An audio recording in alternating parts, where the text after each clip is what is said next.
Hey, everybody, and welcome to the first ever Frank About Health book review, and essentially a review of a conversation that Marschall Runge and Phyllis Quinlan and I had last week here on Frank About Health about his book, The Great The Great Healthcare Disruption. I received my copy yesterday. It came out on the 6th. So I'm already going to spend the hour giving a review of some of the finer points in the chapter so that any of you who have not bought the book, the QR code is on the bottom left hand, linked directly to Amazon.com, where you can, during this hour of Frank About Health, buy the book, as well as any questions you may have during the hour. Feel free to write in the YouTube, LinkedIn, Twitch, or Facebook chat boxes, and our engineer will forward them on to me live, and I'll do my best to answer them. However, initially, when I was planning this episode, I was hoping that Marschall Runge would be with us again, as well as a friend of mine from Brooklyn Technical High School, who is a genetic engineer, who both of which said that due to disruptions in their scheduling, would not be here till next week. So I thought, like I've told many of my friends in the past, with chaos comes opportunity. This was the opportunity to promote and sell the book online with all of you here, especially if you're watching after this live broadcast. And I'm doing my part to mitigate whatever disruption is affecting all of us, both in the medical profession, as well as if you're a patient and dealing with challenges and make sure you get efficacy in your quality of care, or with your medicines, or with your insurance, or not to mention the whole involvement in AI technology, which is a disruption, but can be seen as a positive disruption, and more on that later. I will issue my disclaimer. Many of the information or many of the issues discussed on this episode of Frank About Health is coming directly out of the book, The Great Healthcare Disruption, written by Dr. Marschall Runge. They are not the views of TalkRadio.nyc or of Frank About Health, but I am admitting that Frank About Health does endorse this book, and I highly recommend it to all of you out there that is looking to get a better understanding of how our healthcare system is evolving throughout both the social disruptions that are currently taking place, as well as the technology and other healthcare disruptions that were mentioned on the previous episode, as well as that are mentioned in the book. All right, so here you have the cover page of this webinar showing Dr. Marschall Runge right above. And what we're going to do is basically outline throughout the hour Dr. Marschall Runge's vision for the future of American medicine. However, just to be very transparent about this book's title, it says The Great Healthcare Disruption, Big Tech, Bold Policy, and the Future of American Medicine. Now, just one brief word before I start, and that is about the political chaos that we've been alluding to on various episodes of Frank About Health since about the time that Phyllis and I were trying to figure out if disruption was fact or fiction. I am not a political show. I'm not going to discuss politics or legislation or conflicts or anything like that. So therefore, I cannot, opine or even discuss those issues.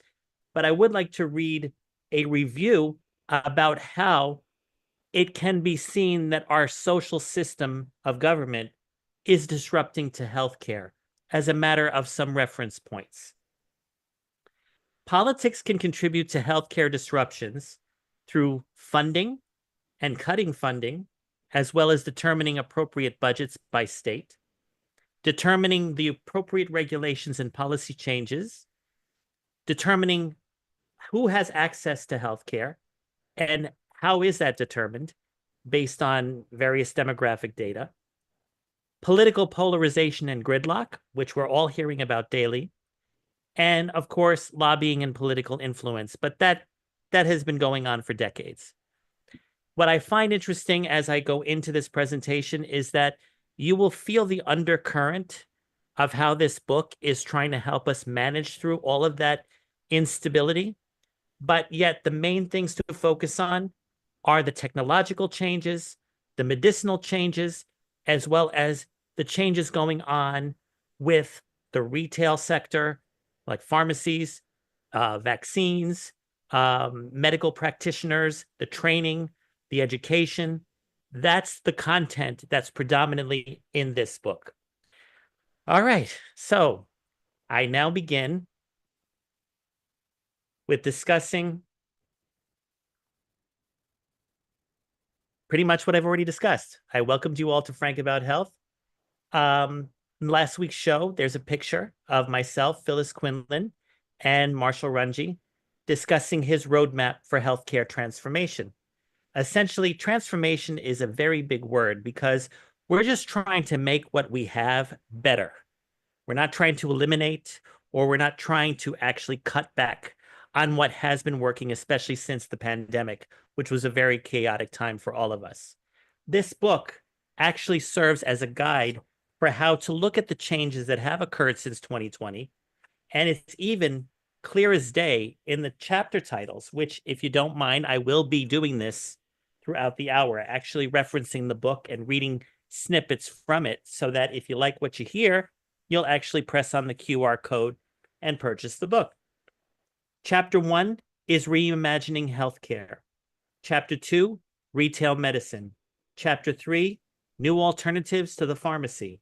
Chapter 4, The Expanding Scope of Obesity Drugs. Chapter 5, The Virtual Overhaul of Behavioral Health. Chapter 6, Medicine Transformed by AI. Chapter 7, Next Generation Therapies. Chapter 8, Preparing for the Next Crisis.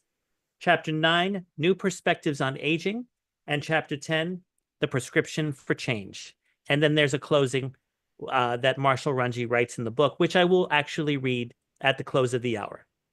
So basically, the transformation is a word that knows that we are trying to evolve with the changes in healthcare.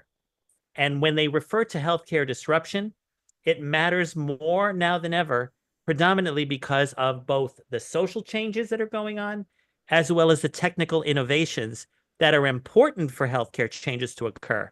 But we always end up in gridlock because of budget cuts and funding cuts and erroneous reasons for things not to be available anymore. That is how this book is supposed to help us muddle through all of those changes. If you remember on last week's show, Marschall and Phyllis were discussing many different aspects of reimagining healthcare. Some key takeaways that I took from the show, aside from the high cost and inefficiency, was that a lot of people are aging out of the healthcare system, and there has not been the appropriate level of educational training and development, especially for the technological changes that have been going on. Marschall had indicated on last week's episode of Frank About Health that there is an effort to try to get to the middle schools and the other secondary schools prior to college education and start getting people interested in whether or not they want to become a doctor or a nurse or an EMT worker or a healthcare advocate like myself, as I've evolved into. But the point of the matter is healthcare is both not just a business. I'm sorry, not just a profession of healing others, but it's also a business. And sometimes there's a carryover when it should be understood as two separate entities. And that's where getting the right education earlier in your medical career, if that's what you pursue, is highly recommended and was discussed on last week's episode. Now, there's a story of a patient in the book. His name is Erwin, and I'm going to read from the book to talk about it because Erwin is an example of focusing on his care the way that I always advocate for everyone who watches this show. Own your health care, own your treatment modality, work with your doctors as like colleagues in managing your advocacy and quality, managing your healthcare and your quality of life.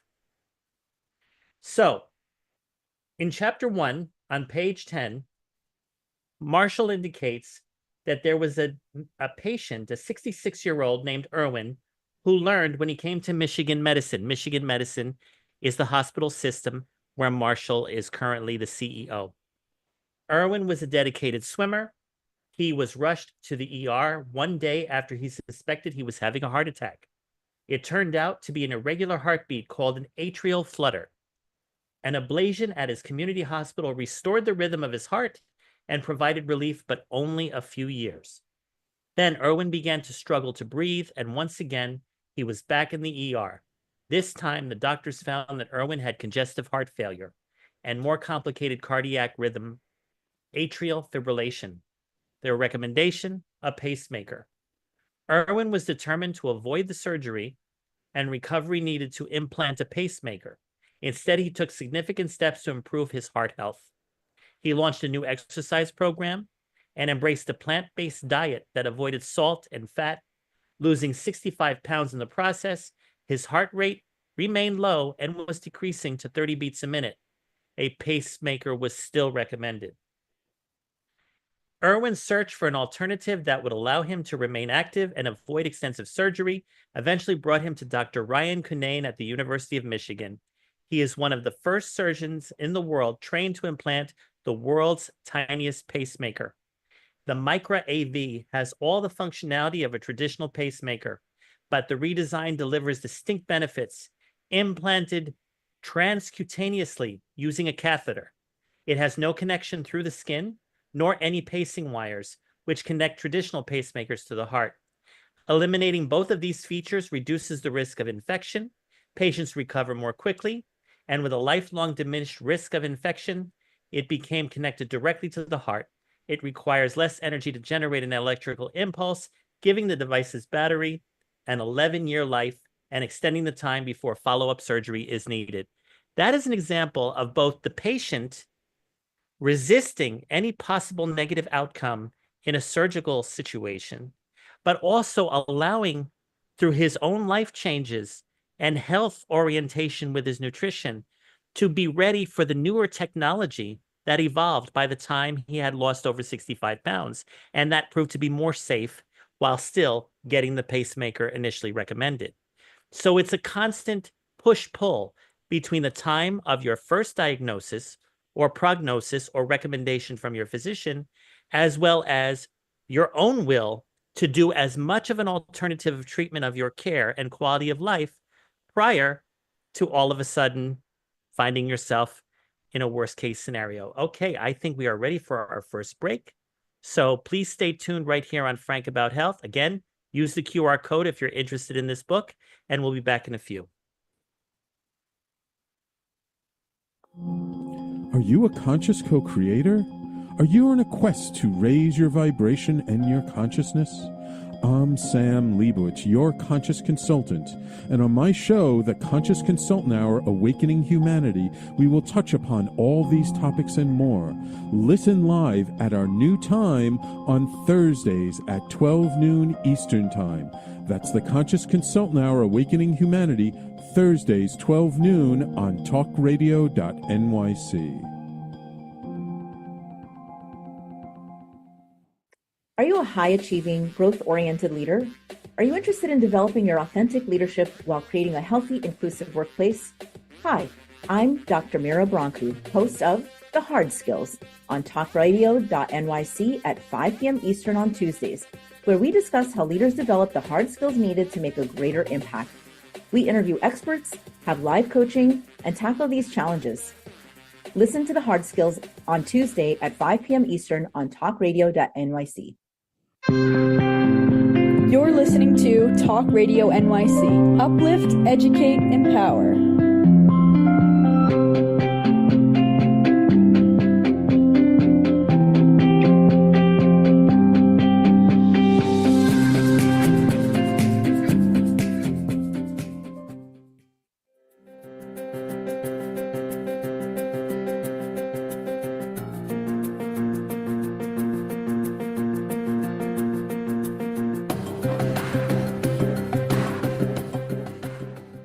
Hey, everybody, and welcome back.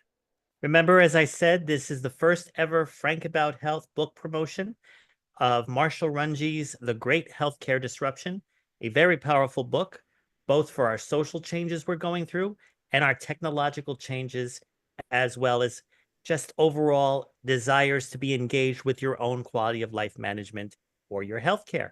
I just finished the last section talking about a patient named Irwin, who proved a perfect case of patient-centered care and advocacy. The one takeaway from the end of that chapter I have to actually read because it was an important takeaway from me, having dealt with a lot of healthcare issues in my family recently. Here is what it says on page 27. The takeaway is that there have been many flashes in the pan of healthcare that have led to great skepticism. The period we're entering now feels very different and is indeed quantitatively different. We can no longer ignore potentially transformative innovations or wait for a few pioneering institutions to evaluate every disruptor before we decide to get started. As we determine how, where, and when to leverage the disruptors, we'll discuss in the following chapters. My suggestion is to remember our mission. Our number one goal is to improve our health. That includes pre-treatment, during treatment, and after treatment. Now, one of the aspects of technology is AI, artificial intelligence. This, I do have aspects of the book to get into, which I will take my cues from my little reader over here, but I'm going to start by talking independently of what I know about artificial intelligence in healthcare. Artificial intelligence is still very new, and a lot of people tread lightly because of all the fear that, if you remember, Maury Zelkovich, who's been on the show before, would talk about how everybody looks at new innovations as frightening until they actually try it out and find that it's very convenient, expedient, and very helpful to their way of life, quality of life, their profession, so forth and so on. But where AI is most critical and probably the most guaranteed in terms of verification and safety is in healthcare and medicine. AI is being developed in the field in order to find cures more quickly, in order to use robotics for surgical procedures, in order to use servers like Perplexity, which does a lot of healthcare searches and research modalities, or even ChatGPT or Google's Gemini, to be able to have ongoing conversations with it to help you in areas of behavioral and mental health. However, there still lacks the human interaction. That's why I think what a lot of people have to understand is that to not be afraid of AI is essentially not being afraid of your own self and what you're experiencing.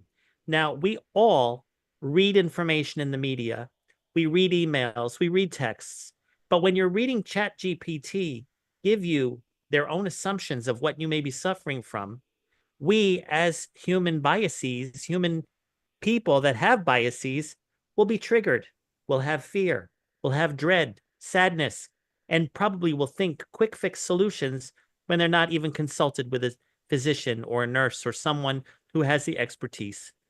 So there has to be the understanding that AI is not a solo sport. It is a tool to use, like we all use the internet, but there has to be a human interaction component. We have telehealth that grew out of COVID. There is the human component there, which is your doctor that you're having your session with or your visit with. But in this case, you can use ChatGPT to find out the lab results, for example, try to get a pre-understanding of what they mean, and then discuss them with your doctor. And you will find that the benefit of AI in healthcare, especially with ChatGPT, is to get rid of all the anxieties and fears and biases that pervade your rational thinking when you're hearing either good or bad news. You want to get the clear picture, but you want to have verification. And yes, I would always recommend human intervention when dealing with those chats. Now, again, that's what it says. You balance automation with human connection. I would not recommend having a complete triple bypass using a robot. Obviously, if that ever happens, that would be decades down the road, or who knows, with the rate of new innovations going on in AI, it could be only 5 years away. We just don't know. But I will say where AI has already proven a very good track record is in the way of determining the right medications to develop based on your genetic markers or based on the illness you're carrying, and be able to get everything all qualified based on what you can manage versus what you can't with side effects. So there is the rise of retailers like Amazon that have created health portals CVS, which owns Aetna, a big life insurance carrier. And of course, there's Walmart, where you can also get your pharmaceuticals and over-the-counter technologies, wheelchairs, canes, anything that you need for care delivery. The point of the matter is AI is definitely coming even more rapid than when we were discussing last year with Maury, or even the year before that with Ben Lytle. The idea is to be on top of it as best as you can at whatever rate that you can, because AI, artificial intelligence, is actually doing all the thinking for us in advance and preventing us from being involved in something that could probably prolong an illness and probably come up with fatal results that could have been prevented.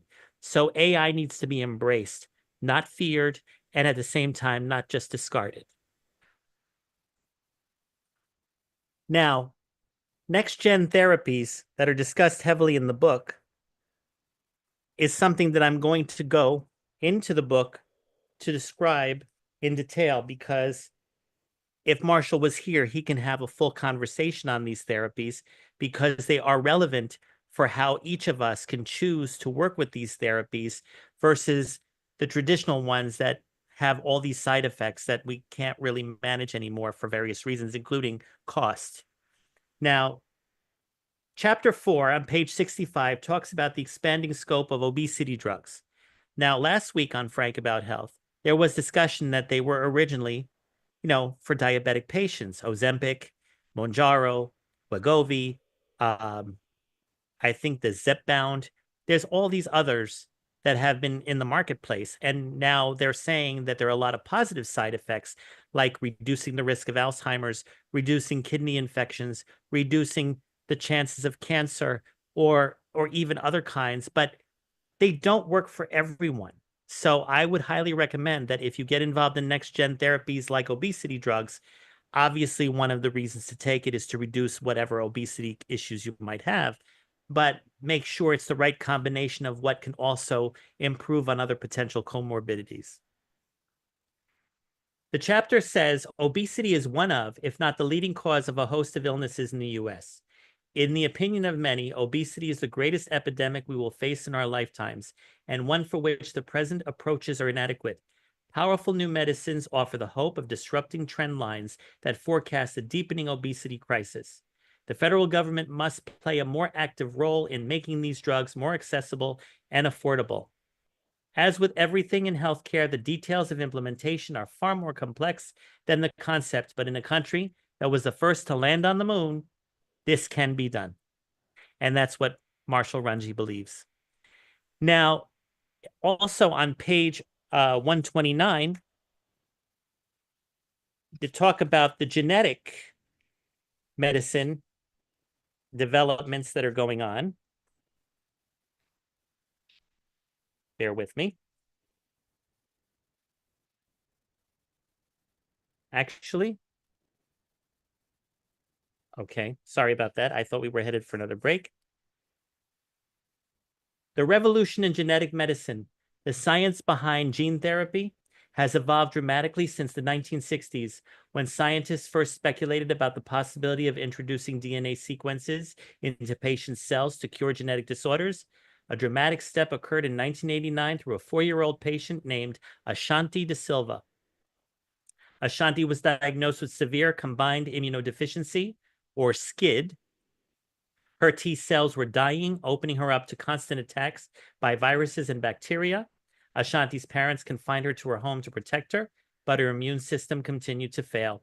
No donor could be found for a bone marrow transplant, but Ashanti survived thanks to the very first successful gene therapy performed in the US. Now, I've heard of stem cells, people donating their stem cells as a form of gene therapy, but it's from one person to another. We all heard of the mRNA vaccine, which is, I guess, the genetic code of the coronavirus. And that in itself was able to be injected through Pfizer and Novavax, and I also believe Moderna, back in 2000, 2001, 2002. The issue is, however, that what made it so fast when we were all literally, especially here in New York State, dying at the rate of 7 to 1,000 people per day, we were able to combat this virus slowly over time, but more quickly than we would have without mRNA. So there is a lot of truth in this book and with genetic therapies that I guess you can consider it artificial intelligence, but not in the way that we understand it to be today.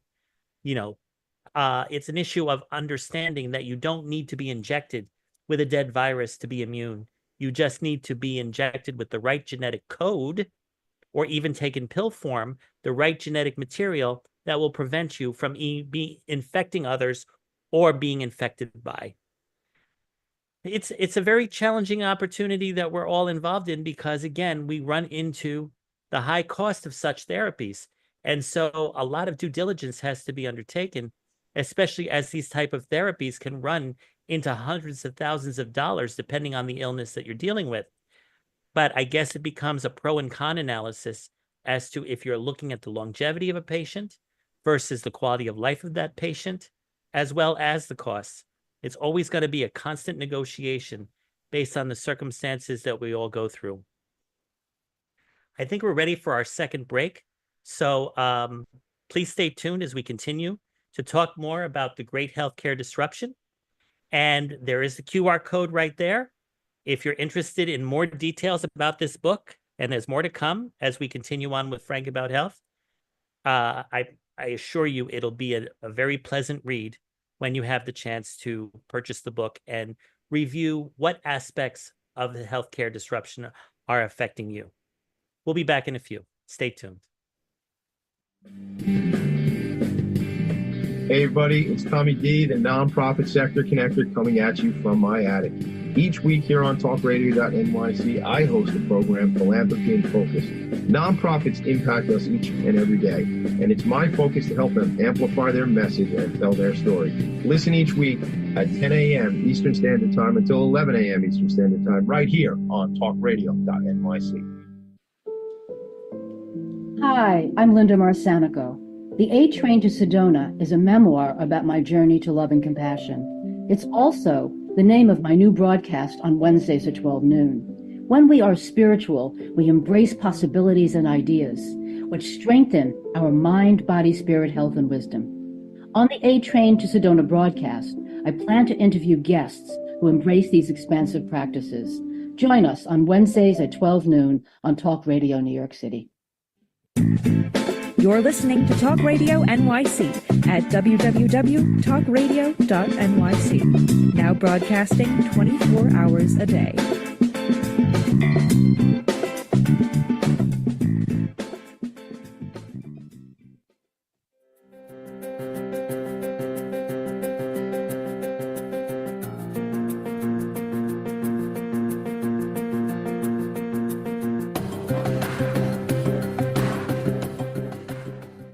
Hey, everybody, and welcome back. Just like I did in the last segment, the takeaway from the discussion of AI and genetic therapies is as follows. The revolution in genetic medicine is underway. Success in this new era requires more than just scientific innovation. It demands new approaches to healthcare delivery, payment, and insurance, and even public health policy to ensure these breakthrough treatments fulfill their promise of better patient care. Delivering advanced therapies such as the ones we discussed in this chapter presents unique challenges for healthcare systems. Unlike traditional pharmaceuticals, many of these therapies require specialized facilities, extensive patient monitoring, and complex logistics for handling living cells or genetic material. Now, without question, the emergence of gene therapies and mRNA technologies will represent more than just new treatment options. It signals a fundamental shift in how we approach disease treatment and prevention. Even as they push the frontiers of care, these novel therapies will force us to make hard decisions about cost, equity, and access. The COVID-19 pandemic demonstrated how contentious such decisions can be.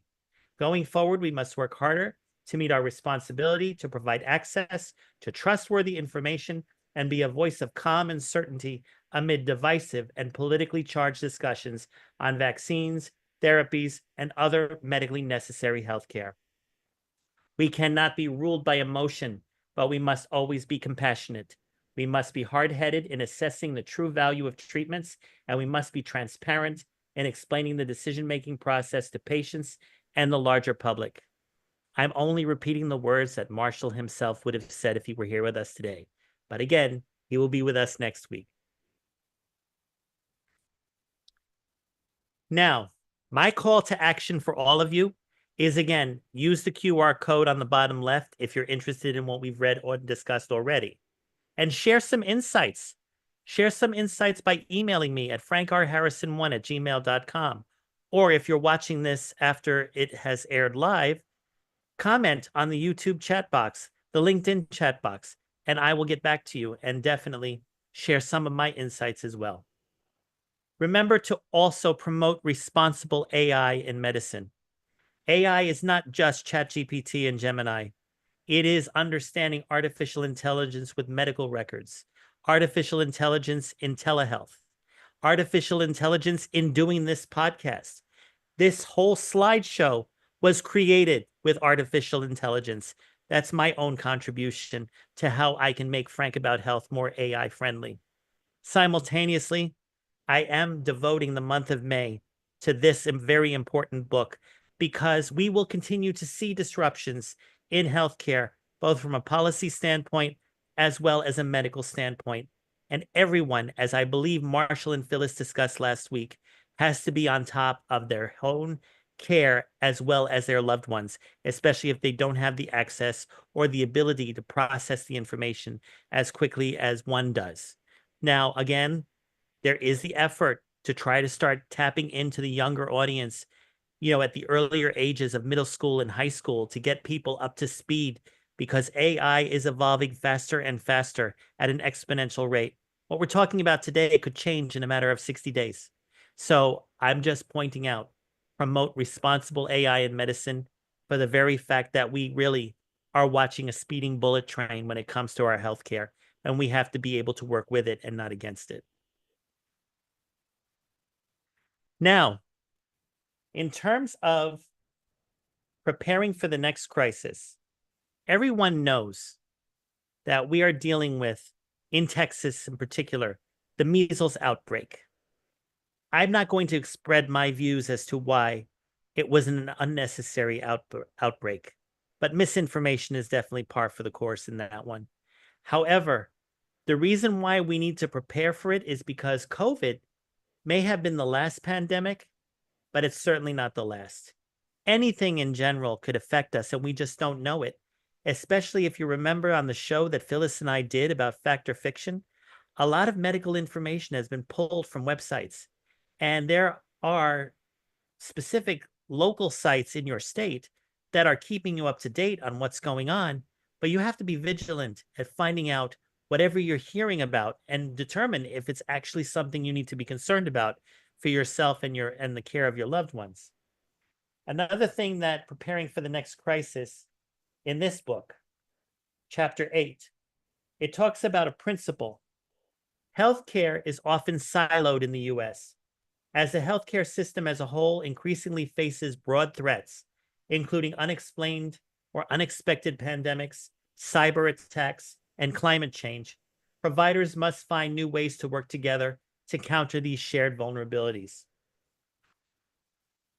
Now, aside from measles returning and talking about how data needs to be safeguarded, the whole point of this chapter is to point out that due to the shifts in our political climate, as well as in our technology, whatever happens next is going to be new because we don't have the precursors and other standard ways of tracking what's coming like we used to, especially during COVID. So there's a section in the book on this particular chapter called The New Crisis Environment. Few healthcare professionals begin their careers thinking about the threat landscape that we now face. If they do, this threat awareness typically centers around exposure to pathogens and infectious diseases. But the threat landscape is becoming increasingly complex, such as disease outbreaks, intersecting with technological vulnerabilities and workforce instability. An additional area of concern is environmental climate-related health emergencies. The hurricanes coming fast and furious, as well as unexplained temperature changes. I think just a month ago, we had an 80-degree day here in New York, and it became 40 degrees the very next day. And I caught myself a bad virus after 5 days. I mean, whatever virus in the air because of the weather change, I was obviously not immune to, but I found myself feeling like I had an attack of COVID, and I know I'm immune and boosted and to the max in that, but without any warning or without any clarity, I had to spend pretty much that period of time recovering and researching on ChatGPT, on Google, on Wikipedia, on all innovative sources that I usually use just to get an understanding of what was going on. Now, if that's just me, and this chapter just pointed out that with all the shifts and changes going on, especially in the climate, we're pretty much learning that, especially after an experience like COVID, you need to be vigilant about all aspects of your healthcare, even so common as the cold or the flu virus, making sure you take it every year. Vigilance has always been key when it comes to protecting your health, but never as much as now. I think before I go into my next break, which I believe, actually, I have some time, there are two dedicated chapters that I don't have outlined in here, but they're more personal to me. And one is chapter 9, New Perspectives on Aging. So I think I'll now turn this about my father's case and my cousin's case. For those of you who've been watching Frank About Health for almost 4 years now, you know that I have been dealing with a cousin that now has Alzheimer's disease and is living in a skilled nursing facility, as well as my father, who has been recovering from cancer, but now is having comorbid aspects of dementia, but not the type that my cousin has faced. Yet, because of the fact that she, being only 65 and already having the 4th stage of Alzheimer's, and my father about to be 94 and having a type of dementia that can be nutrition-based in managing and healing, it shows that age is no longer specifically a number to indicate what type of disease you're eligible for. It's all relative based on your lifestyle or quality of life or the way you manage your day-to-day living. I mean, it's kind of interesting. Is the perspective something that we all have to have about the elders, or is it something that you have to have about yourself? That, I think, is a conundrum that we all have to really internally look within. I would basically say that this book covers that you have to think in terms of what is the cost of your longevity? What is it that you're willing to put aside, or whether it's your values, whether it's your concerns, priorities, other people's priorities in your family, your career, in order to have as much of a quality of life that you seek. You know, there's a section here about how there's a protocol that people can follow showing that, you know, based on costs and based on people's desires to either reverse aging or to get involved in organ donation, it's all individual choice. But a lot of the common thread about that choice is people wanting to leave a legacy or establish a sense of longevity, especially during chaotic times. When I look back at managing my cousin and my father's healthcare crises, I looked at how overwhelming it was to deal with my cousin, especially during the last 2 months of 2024 into the first 2 months of this year. And yet, dealing with all the hard truths of my father's aging and pretty much expected side effects from having recovered from cancer, I found it to be a walk in the park because I guess I'd already been through the mill when observing what my cousin was going through. So what I learned when I read this book is that the perspective in my case is more from how do I perceive aging. And I think I can honestly say that I don't look at aging as a number anymore. I look at it as, what is the way that you're living your life at the age you're given? Are you living it in the moment? Are you living it based on the past? Or are you living it with anticipation and dread towards the future? All therapists would say, live in the moment. Eckhart Tolle said in his book, The Power of Now. And I highly recommend that, because without your mental health, you're only going to age yourself even faster. Your developmental age will be older than your chronological. I also highly recommend that when dealing with ongoing crises, whether it's of your own personal health or of age, your loved ones who are aging, you work with a very good therapist or coach to keep yourself focused and balanced and informed. That is the only way that I have been able, even by developing this show, to keep myself stabilized while going through ongoing crises over and over and over again. I remember when I started the show, I only wanted to talk about epilepsy. Now I look at that as a badge of honor because it's giving me license to talk about everyone else's major healthcare issues that are normally stigmatized because of the mortality rates behind them.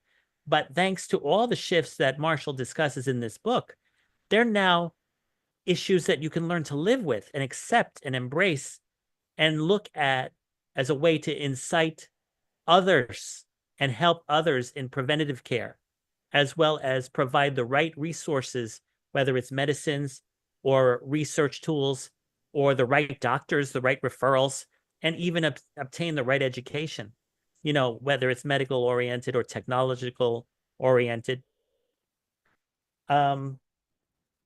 This whole chapter on aging is really trying to educate you on understanding longevity of yourself and of your loved ones. There is a section here about slowing the progression of aging, but if you really want to know about that secret, buy the book. Remember, the QR code is on the corner. However, the takeaway, which I will read out loud so you can really understand what the chapter is about. No longer viewed as an unavoidable decline, aging is now understood as a complex biological process with multiple interconnected mechanisms. Under the new paradigm, what's been done might be undone, embodied by drugs such as Kizunla. This new approach views diseases as complex biological processes that can be understood, tracked, and potentially modified long before their most devastating symptoms manifest. I think we are ready for our final break. Remember again, our healthcare, your healthcare, is in your hands. This book could be a good manual for you, your family, your colleagues, if you're in the medical profession, and especially if you want to just be aware of how to mitigate through all the changes that we are seeing. We'll be back in a few. Were you an essential worker during the pandemic? If you needed to learn stages of epilepsy, did you depend on advocates? Did you use new innovations to cope with mental and neurological issues? Maintaining high quality of life and keeping good mental health are what we all strive for. I'm Frank R. Harrison, host of Frank About Health, and each week top healthcare influencers, professionals, and innovators answer these questions and more. Stay tuned on Thursdays at 5 p.m. on TalkRadio.nyc, and I will continue to be frank about health with all of you. Ready to serve up success with a splash? Hi, I'm Bruce Kramer, a.k.a. the Corporate Cockroach. I'm the Renaissance woman, Angie Snowball. And I'm your strategy doctor, Dr. Meltesh Desange, inviting you to serving up success with a splash. Join us as we shake things up with real talk and real strategies centered around awareness, action, and accountability. And yes, there really is a cocktail involved. Please join us and sip your way to success. Serving up success with a splash, where wisdom meets happy hours. Cheers! Cheers! Cheers! You're listening to Talk Radio NYC at www.talkradio.nyc. Now broadcasting 24 hours a day.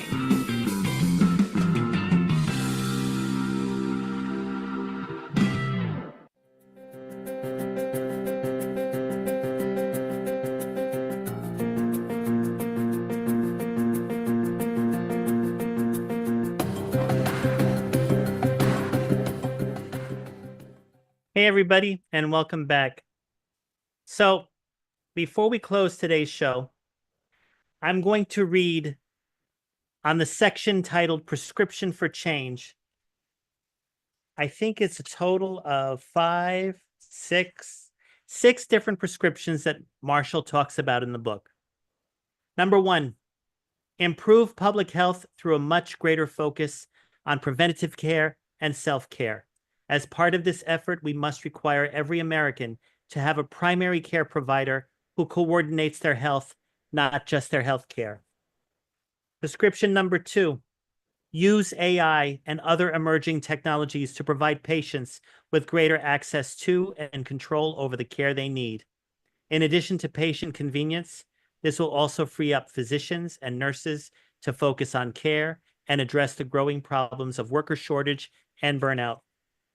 Prescription three, encourage and develop a variety of models to deliver primary and acute care to a growing population.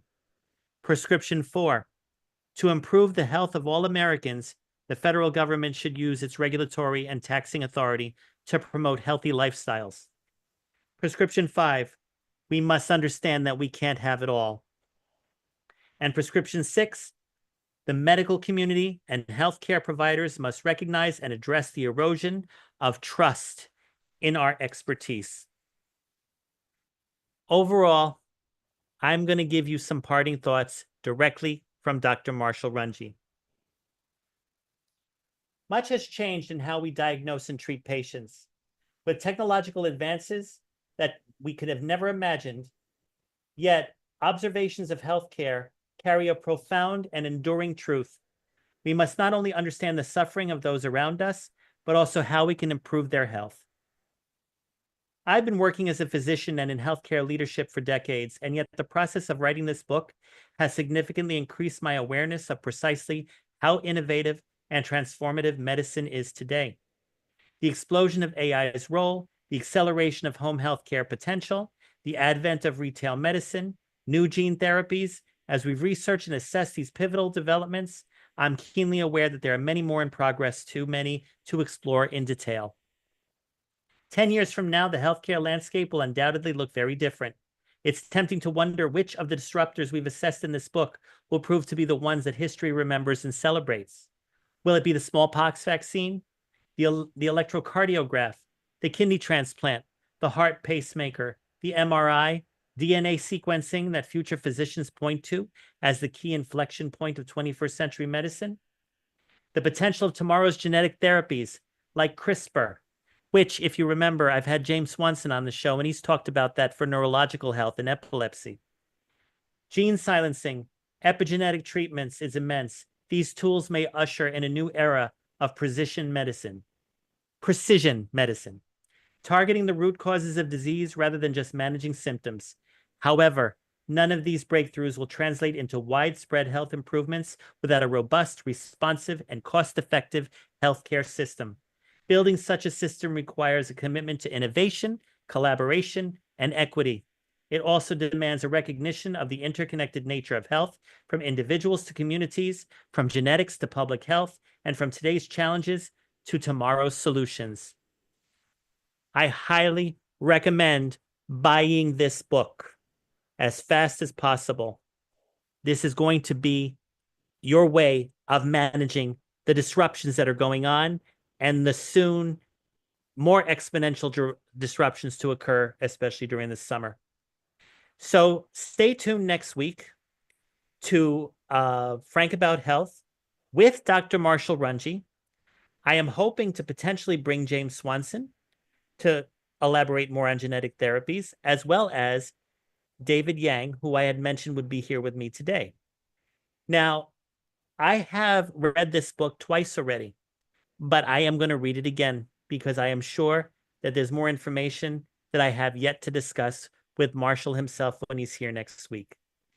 I highly recommend that you subscribe to TalkRadio.nyc's YouTube, LinkedIn, and Facebook channels, so you can definitely ask your questions, whether it's from today's show, last week's show, or the show that we have next week. And we are hoping to have a lot live Q&A from a lot of Marschall's colleagues and patients and other people who we hope will be watching that week. Also, AI, as I mentioned earlier, is a technological innovation with a lot of promise, but there is always the ethical considerations. And one of them I mentioned earlier, when there's no human intervention in what you're reading, it becomes ethical for your own mental health, or possibly trying to verify things with the right doctors who understand what is being said. That's always going to be the challenge. But hopefully, this show, Frank About Health, is doing what it can to be as transparent and frank about these various healthcare issues. Frank About Health is going to be followed today by Serving Up Success with a Splash. Episode 1 was last week. And I apologize for not going into detail about the show. I already had a chance to see it. I thought it was a splash. It's definitely a must-watch episode coming up at 6 o'clock. Well, let's see if I can come back to normal. Yes, here I am. I have never done a webinar before, so I apologize if I went rampant, rambled, said things that were probably needing to be verified. I certainly did not want to create any missteps or misperceptions or misinformation, but I wanted to definitely promote that this book is highly informative, highly engaging, and I really hope that all of you out there had spent time during the last hour going into the QR code and making the purchase. The QR code will be a ongoing process here on Frank About Health with next week and every episode after that, because I'm calling the month of May the Great Healthcare Disruption Month, so that we can all work together to be able to have guests on the show that address the disruptions that are going on and help to clarify the perspectives on it, and also what we can all benefit from the clarity. I'm very proud that I'm doing my best to keep information as accurate and up to date compared to what I've been seeing in the regular news media and on the internet, especially over the last few months. But this has been my guide recently, and I hope it becomes yours. So, ladies and gentlemen, I'd also like to give a shout out to all the caregivers out there. If you used to be part of the CDPAP program before March 31st, I know I was. Basically, that is first-rate medical caregiving education right there. When you're watching your loved one who you're doing caregiving for go through their challenges and learning firsthand how to be able to get the best treatment that they need. Simultaneously, all of the PCA workers out there, personal care attendants, if it wasn't for Jose Dennis, who is now a nutrition PCA for my father, we would not have a good process to help him deal with his dementia if it wasn't for the type of nutrition products that he needs to be taking to keep his brain neurologically healthy while he's still combating the results of the medication he takes for cancer recovery. And then I also take a look at the healthcare system that is currently taking care of my cousin. It's unfortunate when you get to that point in life and you now let everything become, as they say, in God's hands. It's just that the more information that you have, though, you get to understand that as far as longevity, like mentioned in the book, you have your hand in doing what you can to maintain the longevity as much as possible before the inevitable happens, especially because Alzheimer's, while there is no cure currently, it's basically a terminal disease. And yet all you can do is manage that day to day to day, and do it with as much bravery, confidence, clarity, and hopefully a good support system, whether it consists of therapists or family members. Well, that's basically it for this episode of Frank About Health. I hope you have found the insights from the book insightful. And again, I really hope you go out and get the book. And again, stay tuned for Success with a Splash. And I will see you all next week. Alrighty. Thank you behind the scenes, Jesse, for helping me put this show together. And see you all next week. Take care.